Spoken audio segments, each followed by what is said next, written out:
Hello and welcome to this section where we are now going to have a look at how we can use the power of Python and combine it with Power BI so that we can use all of the possibilities we have in Python and use them within Power BI. So of course I have to say that this is not a complete Python course, and therefore this course is more geared towards Power BI users, but I'm also trying to address some of the data science skills that we can make use of in Python. So why use actually Python in Power BI? Well, Python is a great general purpose programming language, and it's especially powerful in regards to data science and machine learning. So therefore, if you have already some skills in Python, then you can really make use of these skills also in Power BI.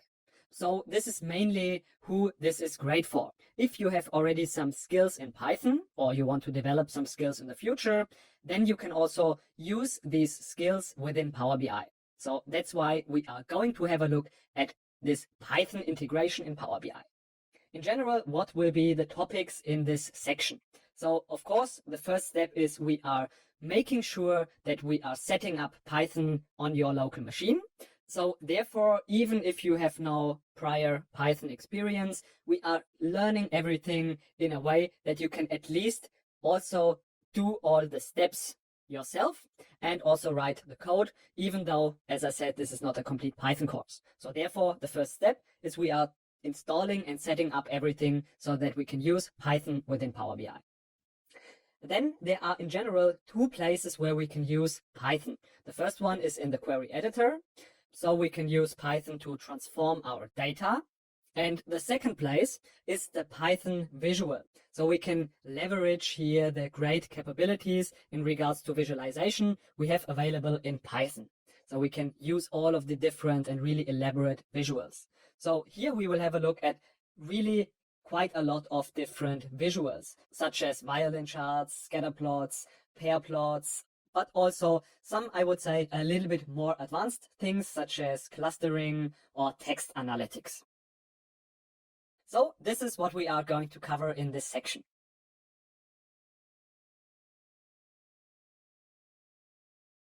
So we have already mentioned that we can use Python in Power BI basically in two places. The first one is here in the visualization, where we can use a Python visual, and that is what we will have a look at later on.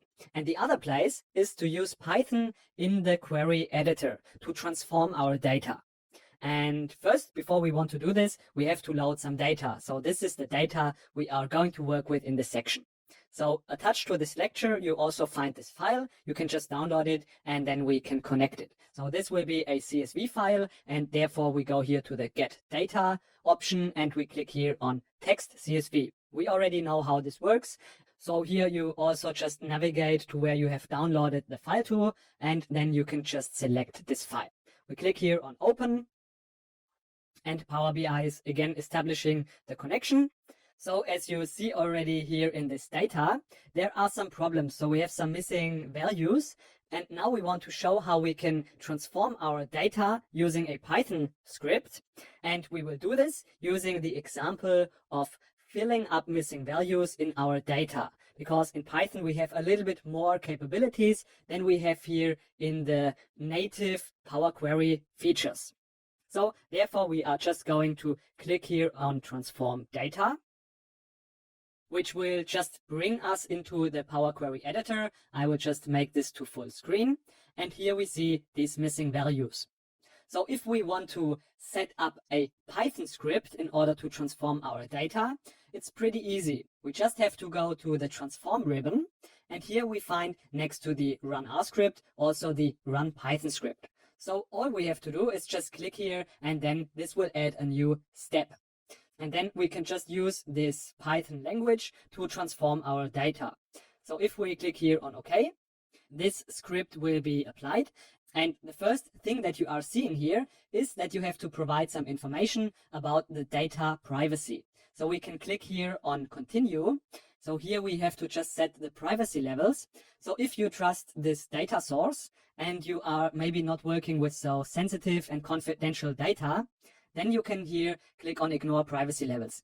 If you are working with sensitive or confidential data, I would be a little bit more careful with this option. But in our case, we are just working with insensitive data. So for us, it's no problem to just click here on ignore privacy levels. After that, we again see that it still doesn't work. And the problem is that if we want to use this run Python script, we need a Python package that is called pandas. So it's a very commonly used package, and all we have to do is install this pandas and this matplotlib package. So to do this, we click here on the search in Windows and we type in cmd. And here we click then on run as administrator. After that, you will see this command prompt here. And here we can now type in just the command pip install pandas. This will just take a while and then it will be installed. And after we've done this, we also have to install the matplotlib. So we also type in pip install matplotlib to also install this package matplotlib. That's a very common plot library in Python. So we also install this. And just after a few moments, this will be installed and we can close this window again. So after we now click here on refresh preview, it should work. So now we see that we have here this data set available. And what is happening here is the same thing we have already seen when we were running our scripts. Because everything, every object is returned here that is returned as a data frame. What does that exactly mean? If we click here again on our gear icon, we can write here some Python script. For example, we could return some object that is called data, and we could define this as our existing data set, which is just basically the data that was returned from the step before. So this is just saved here in this data set. And now we can use a function called LOC, and that is basically a pandas function in which you can specify which columns and which rows you want to select. So here we type in colon, which means that we want to return all of the rows. And then we could also specify the columns that we want to return. So for example, we could say there's a column that is called prep time, and we want to return this column. So if we finish this in here, we click on OK. And here you see that you get a Python script error. So this would be an example how it looks if you have some Python script error. What happened here is we wanted to use this prep time column, but we didn't use here this as the column name. So before we can use this column name, of course, we have to click here on use first row as a header. And we can insert this step in here. So we have selected this step here. We click on use first row as headers, and then we have these headers. And now if we go to the run Python script, we see that now we have no error message anymore, but still you might be a little bit surprised that we just have only this one data set in here. So if we click in here, we see it's still the exact same data. So why this step didn't return this data here as well next to this data set? As I've already said, we only get all of these objects returned that are saved as a data frame. And we haven't saved this object data as a data frame. And therefore we have to first transform this object into a data frame. So we can do this by using also a function that is in the pandas package available. So first we have to import pandas, and we can give it an alias, for example, PD. And now we can transform this object into a data frame. So we call this data frame. And then we get this object returned also next to our data set. So now we can choose between this object and this object. So this is just our data set. This is just the same thing as we had here before. And now we could also say we want to move on now with this object. So if we click on here, yes, we are sure to create a new step. And then we get only this column here returned. So that's the first thing to remember, that we get all objects returned that are saved as a data frame. So that's what you have to remember. And now we want to have a look at what we can do more with this Python script. So we want to do some little data transformation. So we've seen that there were some missing values here in this prep time.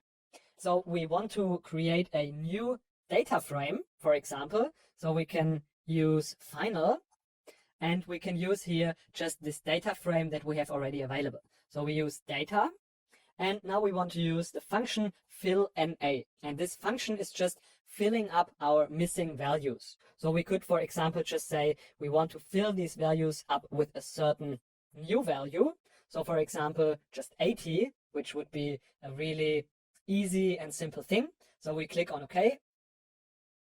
We get a new table returned. We can click on here. Yes, we want to add a new step. And now you see that all the missing values that have been missing before are now replaced by the value 80, which in general, of course, well, doesn't make so much sense. And therefore, we can just delete the step again and do something a little bit more elaborate. Because with Python, we can do much greater things than just replacing this by any value. So for example, what we could do is we could just replace this with the mean of our other data. So with the rest of the data, we can just calculate the mean and then use this mean to fill up all the missing values. So therefore, we could just place here data.mean and then just replace here these values. And then we can click here again on final, and we see now everywhere where there was a missing value before, we have now here this mean. So that's pretty cool.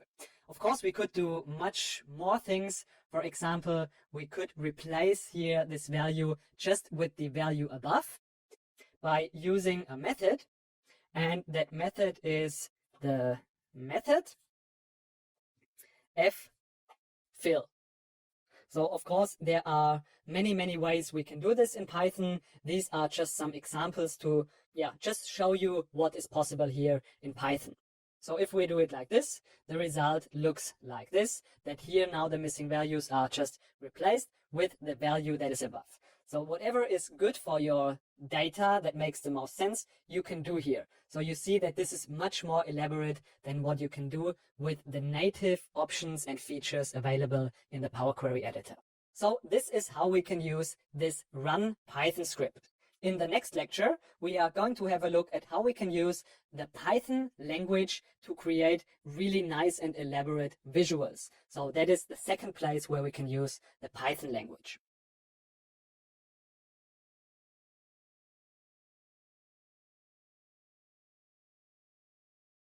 So now let's have a look at how we can use this Python programming language within Power BI to visualize our data, so that we can use all of this really nice visualizations power that we have in this Python programming language. Your first question might be, why do we actually need this Python visual and this Python language in Power BI? Is that really necessary? And of course, it's not necessary, and you don't need to use this Python visual. This is mainly for people that already know how to work with Python and that really like this power and this potential that we have here in this Python language. So you see that we have really a lot of different kind of and really elaborate visuals in Python available that you can really customize. So if you are already familiar with Python, or if you want to go more into this data science direction and maybe want to learn Python, then you can use this Python and make some really nice visuals and analytics here. But of course, you don't need to do this. So in this lecture, we are going to have a look at how we can use this Python visual and also some of the things we have to be aware of. And we will have a look also at some of the examples that we can use here for our visuals. So now let's have a look at how we can do this. So after the last lecture, where we have used already this run Python script, we were left with this table here. So let's go back to our query editor to make some changes in here before we can use our Python visual. So the first thing we want to make sure is to go one step back to our run Python script and then make sure that we have selected here our dataset table, so that we have not chosen this data or this final table, but just the one in the middle, our data set. So just that we have the original data available here. And then we just want to make sure to change some of the data types. So all of these data types that are numbers, we want to also convert into numbers. So we know how to do this. We just click on this button here, and then we select here decimal number. We do the same thing in here. And these are both of our columns where we want to change the data type to decimal number. When we've done that, we can just click on Close and Apply and now have a look at how we can use this Python visual. So it's pretty easy. We just have to select here our Python visual as we do it in general also with our other visuals. And it's the same way as it is also with our other visuals. We can just drag it around here. We can make it bigger and smaller. And in this Python visual, we see that we get here this Python script editor. It doesn't work yet because first we have to drag some fields into this values area. And that is also the same way as it is also with our other visuals. So for example, we can drag in here the cook time, we can drag in the prep time, and for example, the course. And then you see now here, this code is appearing and now we can use our Python code. And you see that here is already some comments. So this comment is just telling us that there is already some code executed behind the scenes. So this is always executed before our script. And this code is basically just this here, which is transforming all of our data into a data frame. And also all of the duplicate rows are removed. So these are the two snippets of code basically that have been executed always before our code. And now in here, we can just use any visualization in Python that we want to have. So the first thing, of course, is we should import our libraries. So in our case, we want to import matplotlib. And we can also give it an alias. So for example, we want to give it plt. And then we can just use any visualization. So for example, plt, and we can use a simple plot. So we just enter here both of our axes. So for example, the first one would be dataset.cooktime, for example. And then the next one could be dataset.course. So these columns that we have entered in here, we can now also use here to visualize.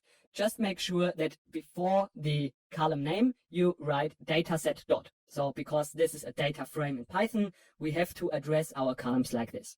And then after we are finished with our code, to execute it, we can just click here on Run Script. Then we will see there is some error message. If you have some error message, you can always click here to see some more details. And here it says no image was created. And the Python code didn't result in creation of any visuals. So this is a pretty clear message. And we have created this plot, but we didn't show the plot yet. So what we have to do before we click here on Run Script, we have to enter plt.show. And then we can execute again, and this should result in our visual in here. So you see now we have some visualization in here. We could also change the axis around. Maybe that makes more sense. So for example, in the x-axis we have the course, and then on the y-axis we have the cook time. For example, like this. And then also we see it doesn't make so much sense maybe to visualize this as a line chart. So we could also change it. And we can just change this, for example, by adding a parameter. So for example, we add this parameter, run it again, and then it will be displayed with these dots here.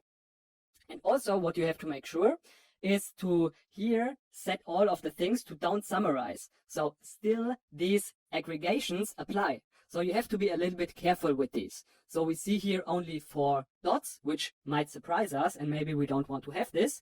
So we have to still be careful here with these aggregations. So if we click on Don't Summarize in here, then we see now we have all of these dots and data points available. The same thing for cook time. We can also click on Don't Summarize, and then we see all of our data points in here. So depending on how you would like to have it, just make sure that you have here these settings here to Don't Summarize. So this is one option we can use here. Of course, we can also add some different colors. For example, we can add here the color as well. So make it, for example, green, or we can use here these 2 dashes to make it dotted. We have a lot of different possibilities. So I just change it back to these dots, which makes a little bit more sense in my opinion. And yeah, let's have a look what other visuals we can use.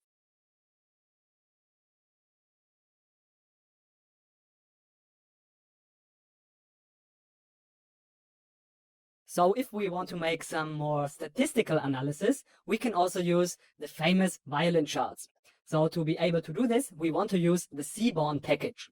And if you have not installed this before, you have to install this locally on your machine. So to be able to do this, just go again to your command prompt, enter pip install Seaborn. After you have installed this Seaborn package, you can now also import this Seaborn package. So we can now here also import Seaborn and also give it an alias. And now we can just use a violin plot. So I'm just going to change this code in here. So this time we want to use the Seaborn package and we want to use a violin plot. And we can again give an x-axis. So we use the data set here that we have. And we can also address the columns like this, that we just enter here this column name. And of course, if we want to use this column, we also have to include it here in our values field. And then we can also give a column for our y-axis. So again, of course, we have to use the data set. And this time we want to use the prep time. And then as an additional argument, we can give some kind of theme. So there are different kind of themes for this violin plot, and we can just use one of these presets. So the palette we want to use in here is called blues. And then after we have done this, everything looks okay. Just make sure you have also here this plt.show. And then we can execute our script. And then we see here our violin plots. Let's have a closer look now at these violin plots.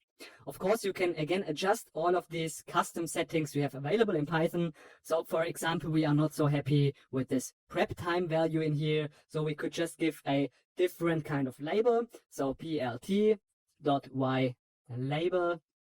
And we can just enter, for example, prep time like this, which maybe looks a bit nicer. And then we can run it again. And now here we see it's now called prep time. So these are all of the custom possibilities, of course, we have in Python as well. And now let's quickly have a look at this really nice violin plot. So in this violin plot, you can really see how the prep time is distributed for all of the different regions.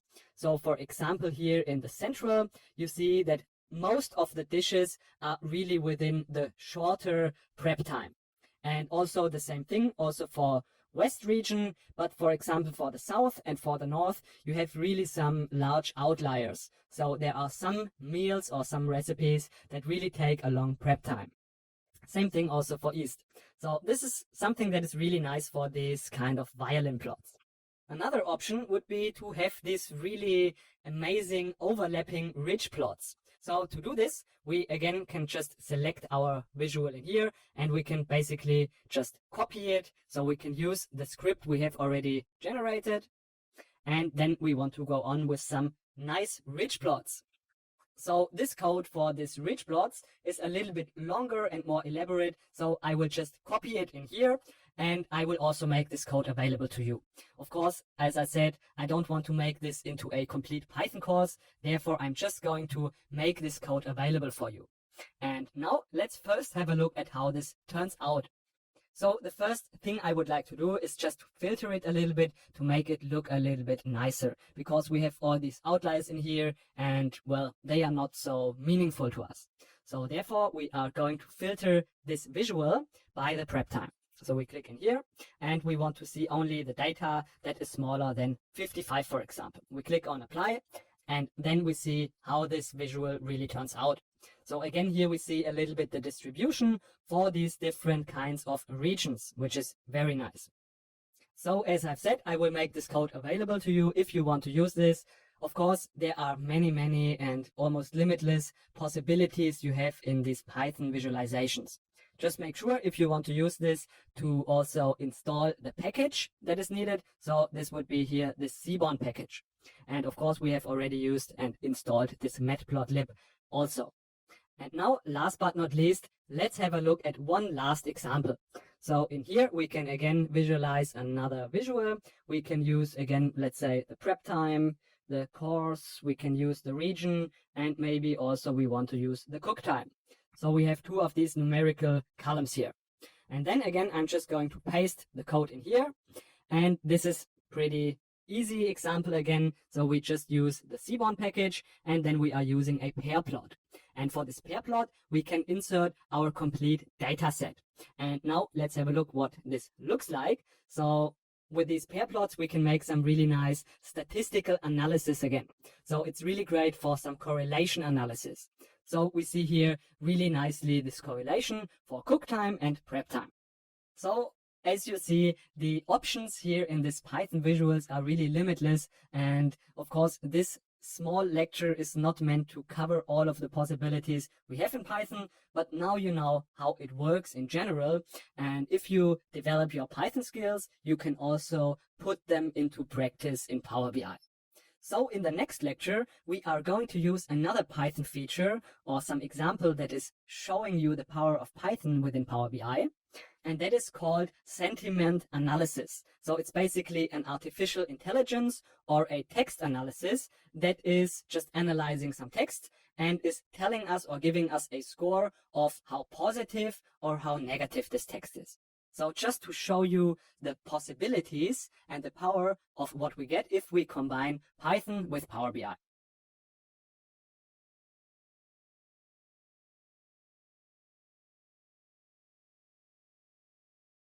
So now let's have a look at some of the more advanced features that we can bring into Power BI using Python. So in this lecture, we want to have a look at some text analysis. So therefore, let's bring in some new data.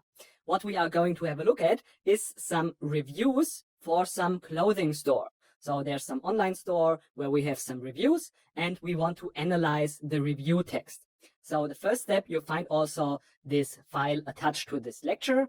Download it and then let's connect this data. So it is a CSV file. So you click on CSV, you navigate to the folder where you have saved this to, and then you just select it. You know how to do this. We just click on it and click here on open. So this is our data. We want to go straight to the transform data and go to the query editor because we want to do this work in here.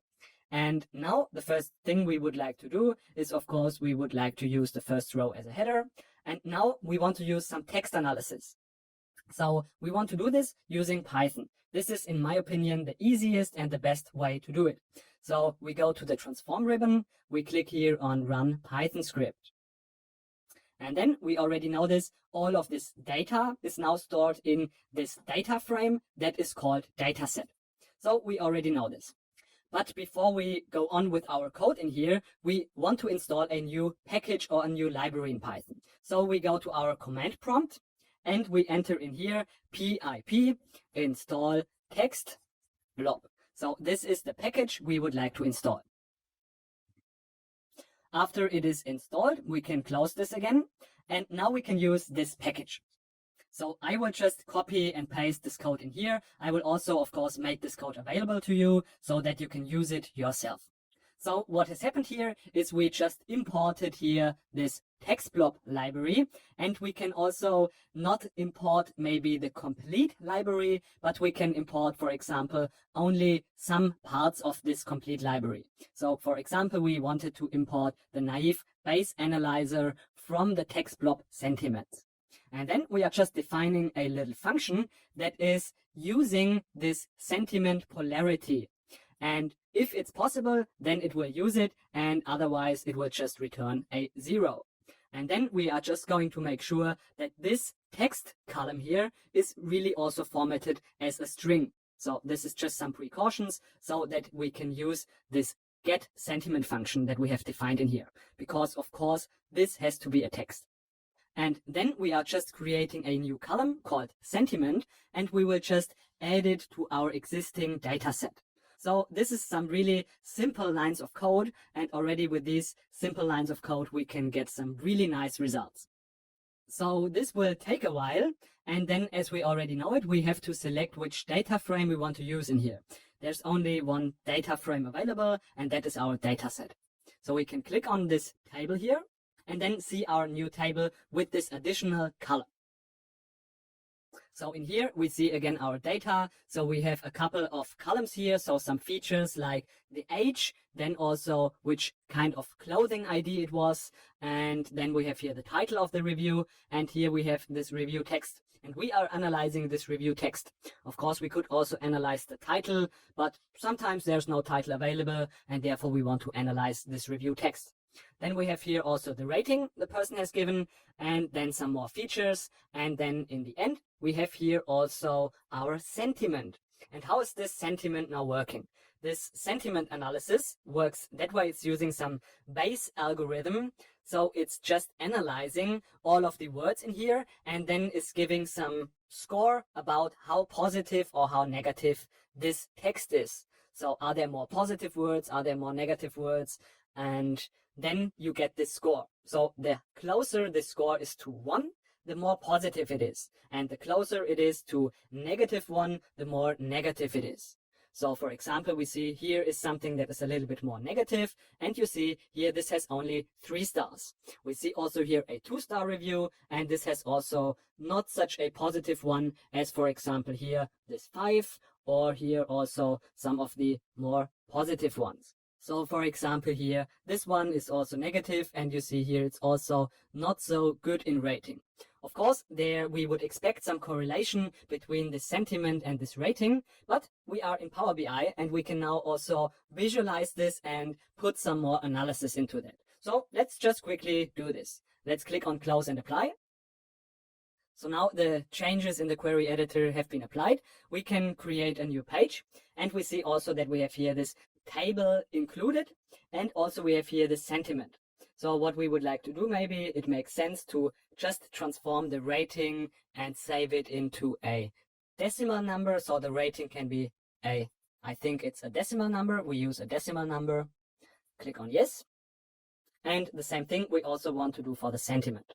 So we also want to transform this to a decimal number. Click on yes. And now we can make all kinds of analysis in here. So the first thing we might be interested, of course, is how much are these rating correlating with our sentiment. So this might be the most interesting one. So therefore, we want to use this scatter plot. And of course, default is always that we are summarizing if it's a numerical column. So we want to don't summarize here. Now we are only summarizing the sentiment, but it makes sense to just use here not the sum, but we want to use the average.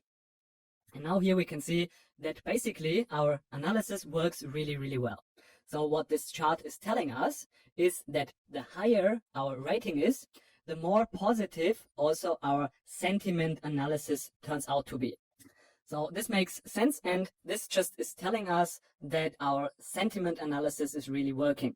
So for example, we could now also visualize this review text, and we can now also filter it, for example, by our sentiment. So we could also just here visualize all of our clothings, and then we could use all of our sentiments. Of course, we want to make sure that we take the average, and we could also, of course, use don't summarize. Then we see all of the unique reviews. So for example, we could now sort this by positive or by negative. So here we have something that is really negative. So here we could take some more look into that and address this review with a little bit more caution. So like this, we could filter really nicely by our sentiment. We can also add, of course, the rating in here. So we see this is a 1-star review also. Next one is also a 1-star review. So this seems to be pretty reliable, this sentiment analysis. And we also see that here there are also some really negative words in here, and therefore there's also a pretty negative score. Of course, we see here also there are some really positive things. So here this is just perfect and great summer and so on. So this is how we could use this sentiment analysis, and this is just an example again of what you can do if you use all of the potential that is in this Python programming language. Of course, this is maybe tailored more towards data scientists that are already familiar with Python, but maybe also some of the business analysts that just work with Power BI and have no experience in Python can see that some of the features might be helpful in Power BI. Of course, also without this Python visual, Power BI is a really great tool, and you don't need to learn now Python just because here's this Python visual.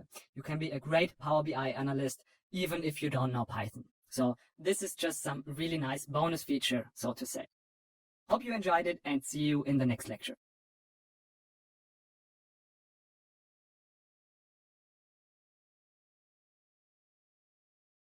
So I hope in these lectures you have seen how you can use Python to transform your data using it in the Power Query editor, and also how you can use this Python language to visualize your data and leverage all of the visualizations that are available in Python.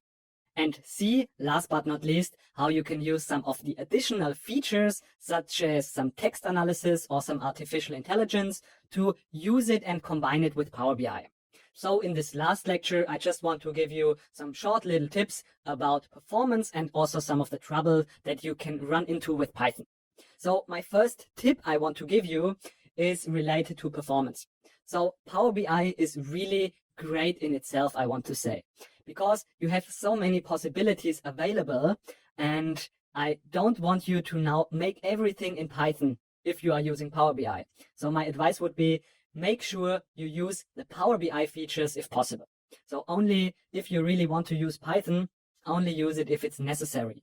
This will really help you to increase the performance. Of course, if you have just a very small data set, this doesn't make a difference. But if you have a large data set, then there are a couple of steps involved if you want to use this Python. So I'm not going into the technical details, but in regards to performance, I would say that it's better to use, of course, the native features you have available in Power BI. And basically, you can do almost everything with Power BI. So this is just my first advice. Try to use the Power BI features whenever it's possible, because they are really great. You can do almost everything with them, and it will be also better for performance. So my second tip is related to some of the problems you might run into installing some of the packages, for example. So we have used the latest Python version in here. If you run into trouble regarding the installation of some of the packages, you might try some of the older versions. So this might solve a lot of the problems, because it's the newest version and there can be some problems to this.